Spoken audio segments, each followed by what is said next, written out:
I'm CA Harshita Rizwani from HR Institute of Studies. Today, we will be continuing chapter number 4 of Economics for Standard 11 student. The name of the chapter is Supply. Okay students, so in our previous video, we have studied this chapter. हमने chapter में supply exactly होता क्या है, supply और stock में क्या फर्क है वो पढ़ा था. फिर अपन ने पढ़ा था फैक्टर्स जो सप्लाई को इफेक्ट करते हैं, factors affecting supply, individual supply, market supply पढ़ा था, लॉ ऑफ सप्लाई पढ़ा था, assumption ऑफ सप्लाई, राइट. अब नेक्स्ट टॉपिक है अपना relationship between price and supply. Price of the goods and उसकी सप्लाई के बीच में क्या रिश्ता है. What is the relationship between price and supply, right. There are two reason for a positive relationship. अब अपन को ये तो पता है प्राइस और सप्लाई के बीच में एक पॉजिटिव रिलेशन है, राइट ना. कि अब मैंने आपको बताया था जब आप सप्लाई का चैप्टर पढ़ रहे हो तो आप कौन हो, सेलर, आप सामान बेचने वाले हो. अब प्राइस और सप्लाई का पॉजिटिव रिलेशन कैसे, जितना प्रोडक्ट का प्राइस ज्यादा उतना क्वांटिटी प्रोडक्ट ज्यादा सेल करोगे तो प्राइस बढ़ेगा तो सप्लाई भी बढ़ेगा, प्राइस घटेगा तो सप्लाई भी घटेगा. सो हम ये ऑलरेडी बहुत बार डिस्कस कर चुके हैं कि सप्लाई और प्राइस के बीच में एक पॉजिटिव रिलेशनशिप है. लेकिन ऐसा क्यों है, रीजंस, इसकी 2 रीजंस है वो एक्सप्लेन करें.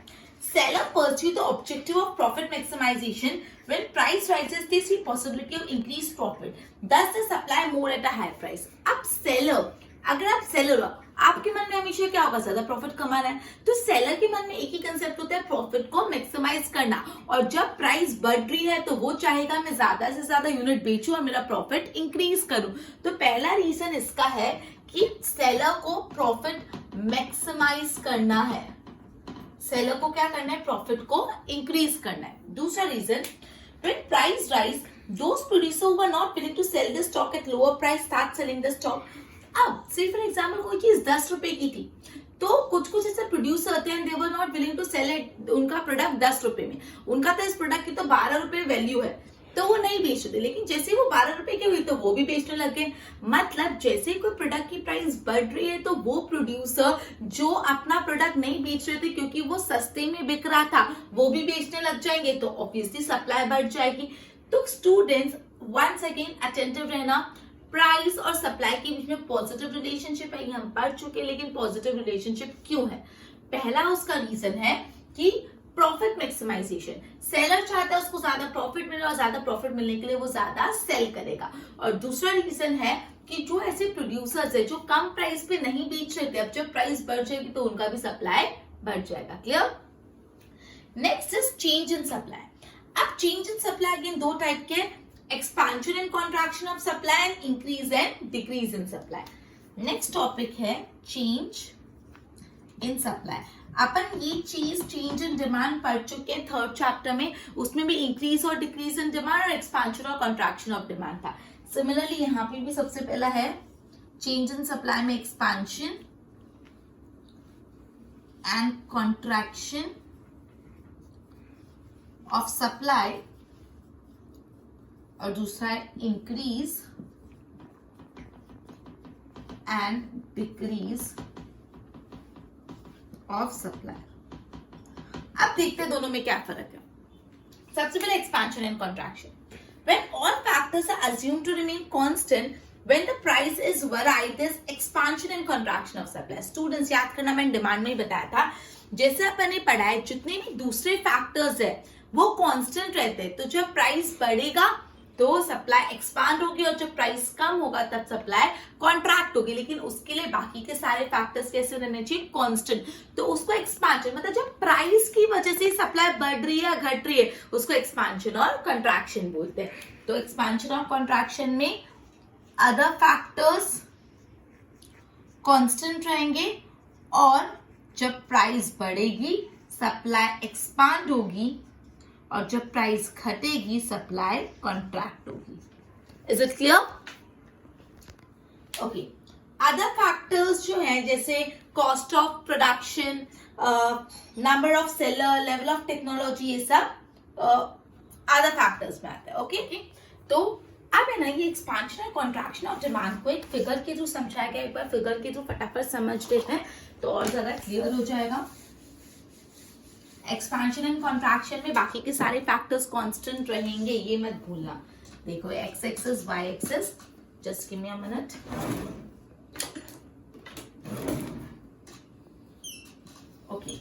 मैं यहाँ पे जो टेबल है वो लिखती नहीं हूँ, मैं टेबल डायरेक्टली टेक्स्ट बुक से रीड कर रही हूँ। प्राइस ऑफ द एप्पल जब 50 रुपीज थे तो सप्लाई 200 किलो थी। जब प्राइस बढ़ गया 60 रुपीज तो लोग ज्यादा सप्लाई करेंगे, सेलर 400 हो गया, 70 रुपीज और बढ़ी तो और 600 हो गया, 80 रुपीज पे 800 एंड 90 रुपीज पे 1000। यहाँ पे आप देख सकते हैं प्राइस और सप्लाई का रिलेशनशिप है, बाकी सारे फैक्टर्स कांस्टेंट है। तो यहाँ पे जो भी अपना कर्व बनेगा वो एक्सपांशन कंट्रैक्शन बेस्ड होगा। तो देखो मैं यहाँ पे नीचे लिख रही हूँ एक्स एक्सिस पर सप्लाई 0, 200, 400, 600, 800, 1000 और 1200। और यहाँ पे मैं प्राइस लिख रही हूँ 10, 20, 30, 40, 50, 60, 70, 80, 90 एंड 100। अगर अब मैं इसको प्लॉट करूंगी तो जब 50 प्राइस थी तो सप्लाई 250 प्राइस, ये रही supply 200, here it is, right. जब 60 थी तो 400, 60 बढ़ा तो ये 400 हो गया। जब 70 थी तब 600, 70 पे हियर इट इज 600, 80 पे 800, 80 पे यहाँ पे 800 एंड 90 पे 1000। तो ये मेरा लाइन बना।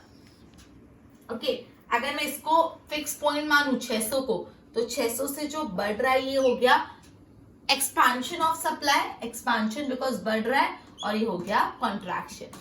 ठीक है, अब नीचे ना कुछ नहीं, नीचे यही जो चीज अपन ने की ना उसको एक डिस्क्रिप्टिव फॉर्म में लिखा है। तो ये नीचे वाला आपको लर्न नहीं करना होता, समझना होता है। You have to frame the words in your own language. जो आपने करा आपको ओन लैंग्वेज में लिखना है।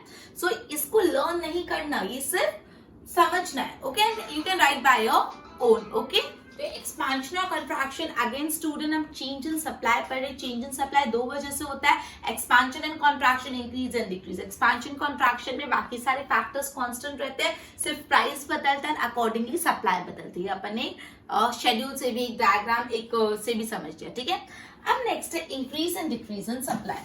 ठीक है, जो दूसरा चेंज इन सप्लाई का पार्ट था increase and decrease in supply, वो कर लेते हैं। Increase and decrease in supply. तो देखो when one or other factor of production other than price, देखो यहाँ पे क्या हो गया, एक्सपांशन कॉन्ट्रैक्शन में बाकी सारे फैक्टर कांस्टेंट थे, सिर्फ प्राइस बढ़ रहा था या घट रहा था। यहाँ पे प्राइस कांस्टेंट रहेगा, बाकी में से कोई भी फैक्टर चेंज होगा एंड अकॉर्डिंगली सप्लाई चेंज होगी।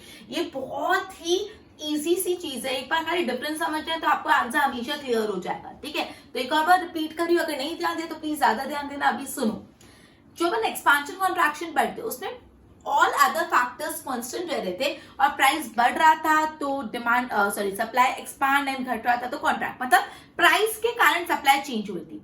उसको बाद एक्सपांशन कॉन्ट्रैक्शन, इंक्रीज और डिक्रीज में प्राइस अब कांस्टेंट रहेगा और बाकी में से कोई भी फैक्टर चेंज होगा एंड अकॉर्डिंगली सप्लाई बदलेगा। Right, so very easy.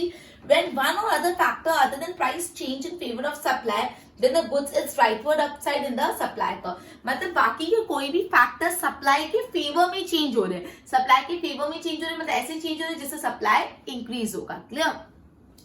If cost of production fall, price of, अब देखो एग्जांपल दिया, अगर कॉस्ट ऑफ प्रोडक्शन कम हो गया, अगर कॉस्ट ऑफ प्रोडक्शन कम है तो प्रॉफिट बढ़ जाएगा, प्रॉफिट बढ़ जाएगा तो ज्यादा सेल करेंगे, मतलब कॉस्ट ऑफ प्रोडक्शन कम हुआ, सप्लाई इंक्रीज हुआ। ये अपने फैक्टर्स इफेक्टिंग सप्लाई में पड़ा है।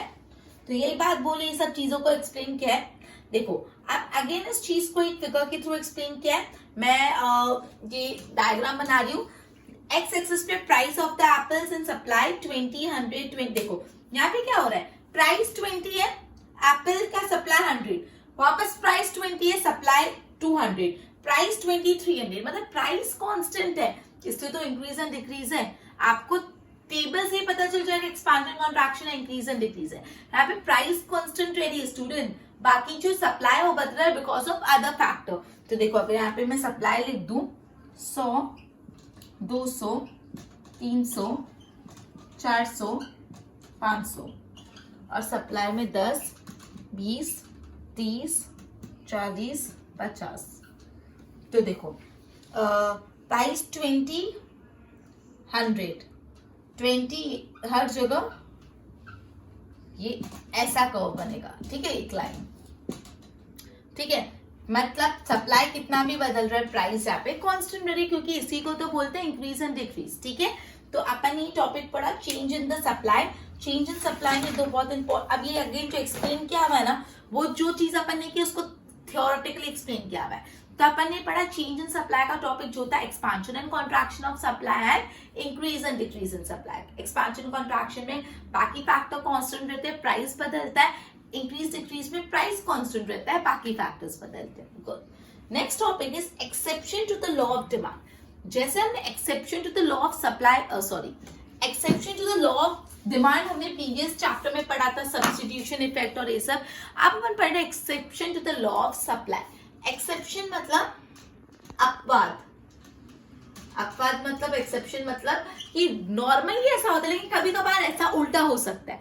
नॉर्मली जब लॉ ऑफ सप्लाई बोलता है प्राइस बढ़ती है तो सप्लाई इंक्रीज होती है, प्राइस घटती है तो सप्लाई डिक्रीज होती है, लॉ है। लेकिन इस लॉ में कभी कभी क्या आ जाता है, एक्सेप्शन आ जाता है। First, okay, rare goods. Certain goods are rare and hence even if there is a significant rise in their price, the supply cannot be increased. कुछ goods rare होते हैं, rare मतलब बहुत ज्यादा नहीं फाइंड किए जाते, तो भले उनका प्राइस बढ़ रहा है तो भी उनको ज्यादा सप्लाई नहीं करा जा सकता बिकॉज वो चीजें रेयर होती है। फॉर एग्जाम्पल, कोई एंटिक आइडल है, कोई पुरानी मैन्यूस्क्रिप्ट है, कोई हैंडीक्राफ्ट का आइटम है, भले ऐसे कुछ का प्राइस बढ़ रहा है बट इतना प्रोडक्शन है ही नहीं कि हम ज्यादा सप्लाई कर पाए, तो लॉ ऑफ सप्लाई सही नहीं बैठेगा। लॉ ऑफ सप्लाई क्या बोलता है, प्राइस बढ़ता है तो सप्लाई बढ़ेगा। लेकिन से फॉर एग्जांपल कोई ऐसा कुर्सी जो बहुत रेयर है, जो बहुत कम फाइंड किया जाता है, उसका प्राइस भी बढ़ जाएगा तो अपन उसको और सप्लाई नहीं कर पाते बिकॉज वो बहुत रेयर है, तो उस जगह लॉ ऑफ सप्लाई होल्ड नहीं कर पाता। तो सबसे पहला exception rare supply, rare goods. Next is perishable goods. जो हाईली पेरिशेबल गुड्स जैसे मिल्क हो गया, milk product, green vegetable, meat, egg, fish, flowers, ये बहुत ज्यादा समय तक आप स्टोर करके नहीं रह सकते। सो भले उनका प्राइस, अब लॉ ऑफ डिमांड क्या बोलते हैं, कोई प्रोडक्ट का प्राइस कम होगा तो जो सेलर होगा वो सप्लाई नहीं करेगा, मतलब सप्लाई कम हो जाएगा। लेकिन पेरिशेबल प्रोडक्ट है जो थोड़ा टाइम बाद खराब हो जाएंगे तो सेलर क्या बोलेगा, खराब हो जाए इससे अच्छा तो बेच दो, भले प्राइस भी कम है। तो सेकेंड इज पेरिशेबल गुड्स। वापस ध्यान रखो, मतलब दो exception to law of demand है, पहला रेयर गुड्स, दूसरा पेरिशेबल। रेयर गुड्स ऐसा बोलता है, लॉ ऑफ सप्लाई बोलता है प्राइस बढ़ती है तो सप्लाई बढ़ती है, लेकिन कुछ कुछ गुड्स रेयर होते हैं, भले उसका प्राइस बढ़ जाए लेकिन तो उसका सप्लाई नहीं इंक्रीज कर सकते बिकॉज वो बहुत कम मिले जाते हैं, रेयर है। पेरिशेबल गुड्स मतलब जो गुड्स बहुत जल्दी खराब हो जाएंगे, भले उनका प्राइस कम हो गया तो उसकी सप्लाई कम ही नहीं कर सकते बिकॉज आप उस वैसे प्रोडक्ट को स्टोर करके नहीं रख सकते, आपको बेचना ही पड़ेगा, तो सप्लाई इंक्रीज होगी भले प्राइस कम हुआ। Exception to law of demand clear, दो एक्सेप्शन है, बहुत easy. Next topic is which is the last topic of this chapter, price determination in market. Market में प्राइस कैसे डिसाइड होता है, हमेशा जो प्राइस रहता है ना वो डिमांड और सप्लाई, जो थर्ड चैप्टर आपने पढ़ा और जो फोर्थ चैप्टर पढ़ा, उन दोनों के कॉम्बिनेशन से डिसाइड होता है। तो next is price determination in market. Price determination explains the process of determining a stable price at which goods are actually bought and sold. Such determination is done in all form of market. इसको determination of equilibrium price level बोलते हैं। जो हम price determine करते हैं उसको बोलते हैं determination of equilibrium price level. Lay person may think that price are decided by producer or seller. Lay person मतलब कोई common man. Common man क्या सोचेगा, अगर मैं बोल रही हूँ ये मार्केट 10 रुपए की है तो आपको लगेगा ये प्राइस मैंने डिसाइड की क्योंकि मैं बेच रही हूँ, नहीं। कोई भी इंसान को लगता है जो इंसान बेच रहा है, जो प्रोड्यूस कर रहा है वो डिसाइड करता है, ऐसा नहीं होता। But in reality individual seller से कभी भी या इंडिविजुअल बायर से डिसाइड नहीं होती। Prices are determined interaction of market demand and supply, since supply schedule and demand schedule move in opposite direction. आपने पढ़ा है कि देखो डिमांड शेड्यूल जो है वो नेगेटिवली स्लोप्ड है और सप्लाई शेड्यूल पॉजिटिवली स्लोप है, दोनों हमेशा उल्टे डायरेक्शन में जाते हैं। तो एक पॉइंट आता है जहां पे वो लोग मिलते हैं, उस पॉइंट को बोलते हैं इक्विलिब्रियम प्राइस, जहां पे दोनों मिलते हैं, ठीक है। Such a price prevails in the market and individual seller take this price as signal to determine the price of industry. Okay, तो यहाँ पे बोला है कि एक्चुअली प्राइस कैसे डिटरमाइन होती है, डिमांड एंड सप्लाई के इंटरैक्शन से। जिस पॉइंट पे डिमांड का और सप्लाई का मिल जाते हैं वो होता है इक्विलिब्रियम प्राइस, उस प्राइस पे प्रोडक्ट बेचा या खरीदा जाता है। According to Marshall, the market demand and market supply are called the invisible hands of market. Marshall ने बोला जो ये मार्केट डिमांड है, मार्केट डिमांड मतलब पूरे सारे फर्म्स की डिमांड, जो मार्केट सप्लाई है वो कैसे हैंड है, इंडिविजुअल इनविजिबल हैंड, पूरा प्रोसेस इनविजिबल होता है. The two curve form a cross as shown in figure below. चलो अब इस चीज को एक फिगर के थ्रू समझते हैं जिससे ज्यादा आसान हो जाएगा. सबसे पहला ये बात ध्यान रखना कि कोई भी मार्केट में प्राइस डिटरमाइन होती है डिमांड और सप्लाई दोनों के इंटरैक्शन से. तो देखो आपको क्वेश्चन में प्राइस दे दिया है कोई कमोडिटी की 10, 20, 30, 40, 50.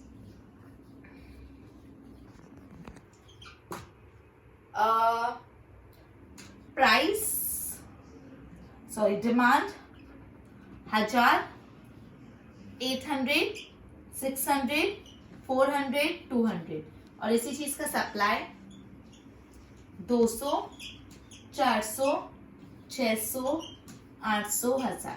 चलो पहले law of supply law of demand true बैठता है कि नहीं. प्राइस बढ़ रही है, डिमांड ये डिमांड है घट रही है, नेगेटिव रिलेशन. प्राइस बढ़ रही है, सप्लाई बढ़ रही है, राइट. तो लॉ ऑफ डिमांड और लॉ ऑफ सप्लाई तो ट्रू बैठ गया. अब इसको मैं प्लॉट कर रही हूँ.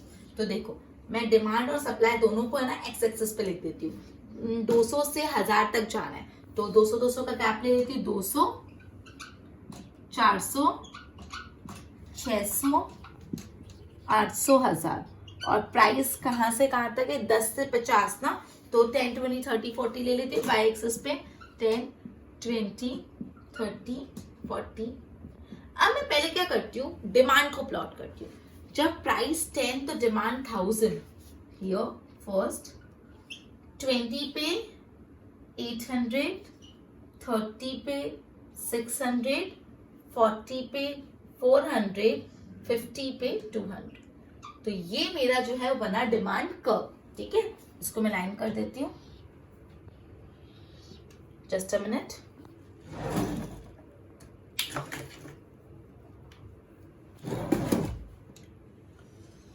ये मैंने पॉइंट्स जोड़े, ये बना मेरा डिमांड कर्व. ठीक है, अब मैं सप्लाई कर्व बनाती हूँ. ठीक है, मैं इसको पॉइंट्स आप दे सकते हो ABCD करके. सप्लाई में 10 पे 200 मतलब 10 पे यहाँ पे 200, 20 पे 400, 20 पे 400, 30 पे 600, 40 पे 800, 50 पे 1000. ये मेरा बना सप्लाई कर्व. मैं इसको D डैश बोल देती हूँ डिमांड कर्व और इसको S डैश सप्लाई कर्व. अब आपको दिख रहा होगा इस पॉइंट पे ये लोग मिल रहे हैं. इसको मैं E बोल देती हूँ, पॉइंट ऑफ इंटरसेक्शन. मतलब 600 और ये 30, तो 30 अपना इक्विलिब्रियम प्राइस हो जाएगा क्योंकि यहाँ पे डिमांड कर्व और सप्लाई कर्व सेंटर में मिले. तो जिस प्राइस पे डिमांड कर्व और सप्लाई कर्व मिलते हैं जिस पॉइंट पे, उसको बोलते हैं इक्विलिब्रियम प्राइस. ठीक है, सो यहाँ पे भी यही दिया है. देखो नीचे यही पूरा एक्सप्लेन किया, फिर लिखा है the market price will have a tendency to fall back to 30. तो मार्केट प्राइस क्या होगी 30. और इसको क्या बोलते हैं अपन, ये पूरे प्रोसेस को equilibrium process of the market. Equilibrium मतलब बैलेंस, डिमांड और सप्लाई के बैलेंस से, दोनों के इंटरैक्शन से जो प्राइस है वो होता है इक्विलिब्रियम प्राइस है तो market price. Now if the price is reduced to 20 by ignoring demand and supply schedule, the total okay. तो ये पूरा इनविजिबल प्रोसेस है. यहाँ पे यही बोला कि 330 आपका मार्केट प्राइस है. आप कम में बेच सकते हो, ज्यादा में बेच सकते हो, लेकिन जो मार्केट स्टैंडर्ड प्राइस है 20 है. सो ये अपने प्राइस डिटर्मिनेशन पढ़ा. अब मैं वापस समझा रही हूँ. एक कॉमन इंसान को लगता है कि price supplier, seller, producer decide करता है, बट ऐसा नहीं है. अब आपको बहुत क्लियर हो गया होगा कि प्राइस कोई भी प्रोडक्ट की, उस प्रोडक्ट की डिमांड और उस प्रोडक्ट की सप्लाई के बेसिस पे डिसाइड होते हैं. उन दोनों का इंटरैक्शन जहां होता है उसको बोलते हैं मार्केट सप्लाई. अभी जो अपन ने increase and decrease, expansion, contraction या ये करा, इसके डायग्राम्स करे, इसके नीचे आपको थोड़ा 2 पैराग्राफ का कंटेंट दिखेगा. तो वो देख के डर मत जाना, वो आपको 1 या 2 बार रीड करना है. जैसे रीड करोगे आप समझ जाओगे and then you have to write in your own language. ये जो है सिर्फ जो अपन ने किया उसको लिखा है. तो आज अपन ने क्या क्या टॉपिक पढ़ा. अपन ने just give me a minute. हाँ, अपन ने पढ़ा प्राइस और सप्लाई के बीच में कैसा रिलेशनशिप है. वो तो पता है पॉजिटिव, लेकिन क्यों पॉजिटिव, क्योंकि पहला प्रॉफिटेबिलिटी वाला पॉइंट, सेलर प्रॉफिटेबिलिटी चाहता है, और दूसरा जो सेलर पहले नहीं बेच रहे थे, प्राइस कम होने के कारण अब वो भी बेचने लगे, तो सप्लाई बढ़ गया। तो रिलेशन पॉजिटिव है, और क्यों है वो भी यहाँ पे 2 मार्क में पूछ सकते हैं। फिर चेंज इन सप्लाई 2 टाइप के, increase and decrease of supply, expansion contraction. Expansion contraction में बाकी सारे फैक्टर्स कांस्टेंट रहेंगे, खाली प्राइस बदलेगा, और इंक्रीज डिक्रीज में प्राइस कांस्टेंट रहेगा, बाकी सारे फैक्टर्स बदलेंगे। उसके बाद नेक्स्ट टॉपिक थर्ड था exception to law of demand. 2 exception थे, रेयर गुड्स और पेरिशेबल गुड्स। एक्सेप्शन मतलब जो लॉ ऑफ डिमांड के विपरीत जाता है, उल्टा जाता है, क्लियर। एंड लास्ट टॉपिक क्या रीजन है for how to determine the price in the market. 4 topic पढ़े, पॉजिटिव रिलेशनशिप क्यों है, change in supply का point, exceptions to the law of supply and the price determination in market. Okay, so with this we would be ending up a session and we would continue with the next chapter in our next session. Till then, goodbye.